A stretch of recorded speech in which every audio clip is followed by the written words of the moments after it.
या ठिकाणी पूर्ण लढत होत आहे. मतविभाजनासाठी काय नेमकं म्हणणं, मतविभाजन कसं टाळणार?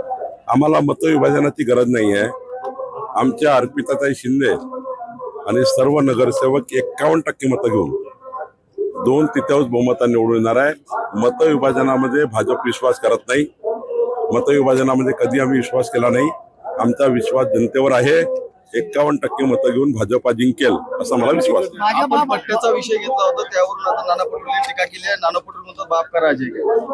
नाना पटोले हे मानसिक संतुलन बिघडलेले नेते आहेत.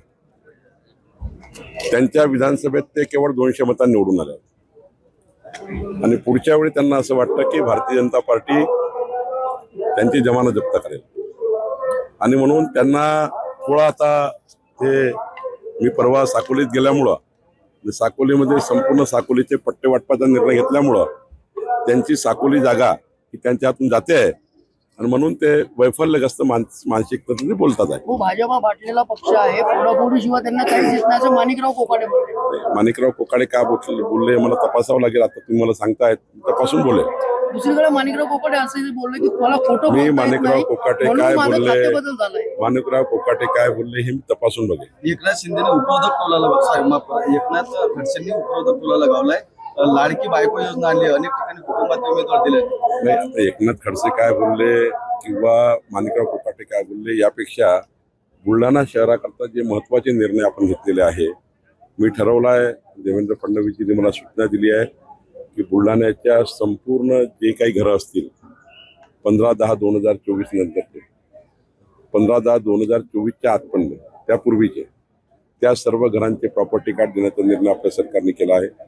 या बुलढाणा शहराचं CTS करून देणं, भूमी अभिलेख करून देणं, या नक्षा स्कीमची योजना आपण या ठिकाणी करतो आहे आणि सोबतच सरकारी जागेवर बसलेल्या सर्व घरांचे या ठिकाणी पट्टे वाटप करण्याचा निर्णय आम्ही करतो आहे.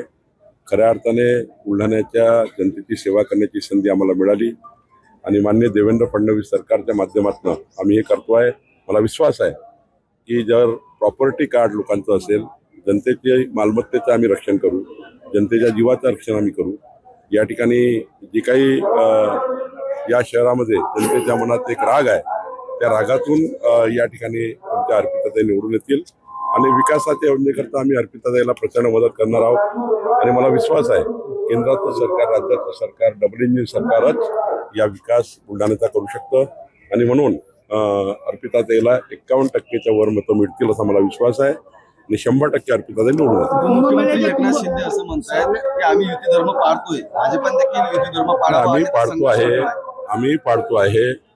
मी हेच सांगितलं समन्वय समितीच्या बैठकीमध्ये, आमचे ठरलंच आहे कोणीही मतभेद आणि मनभेद होणार नाही याची काळजी घ्यायची आहे. मित्रपक्षावर टीका करायची नाही याची काळजी घ्यायची आहे. सर्वांनीच याचे बंधनं पाळायचे आहेत. मित्रपक्षांनी बंधन पाळायचे आहे, कोकाटेजींनी बंधनं पाळायचे आहे, चंद्रशेखर बावनकुळेंनी बंधनं पाळायचे आहेत, सर्वांनीच बंधनं पाळायचे आहेत. महायुतीचा धर्म निभवायचा आहे.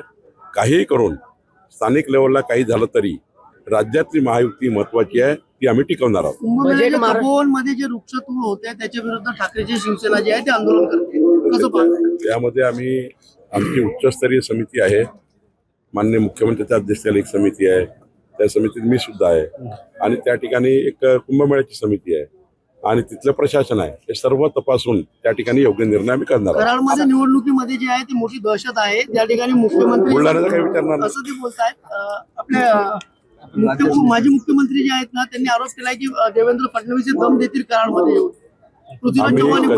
आम्ही कधीही दम देत नाही. आम्ही जनतेच्या मतावर विश्वास ठेवतो. देवेंद्र फडणवीस सरकार महाराष्ट्रामध्ये 3,18,00,000 मतं घेऊन आला आहे. काँग्रेसचं पृथ्वीराज चव्हाणची महाविकास आघाडी ही 2,18,00,000 मतं घेऊन मागे पडलेली आहे. 1 कोटी मतांना देवेंद्र फडणवीस सरकार निवडून आला आहे, 1 कोटीच्या जास्त मार्जिनने. आणि आता आपलं सरकार, महाराष्ट्राचं सरकार हे 2047 पर्यंत महाराष्ट्रात राहणार आहे आणि त्यामुळं ते जे आहे पृथ्वीराज चव्हाणजी वगैरे हे वैफल्यग्रस्त मानसिकतेमध्ये काँग्रेस पार्टी आली आहे. काँग्रेस पार्टी रोज किंचित होत चाललेली आहे आणि त्यामुळे त्यांच्या मनात एक फिअर आहे, भीती आहे, डर आहे की आमची पार्टी आता कमजोर होत चालली आहे. म्हणून आपलं अस्तित्व टिकवण्याकरता काही नेते असं बोलतात आहे.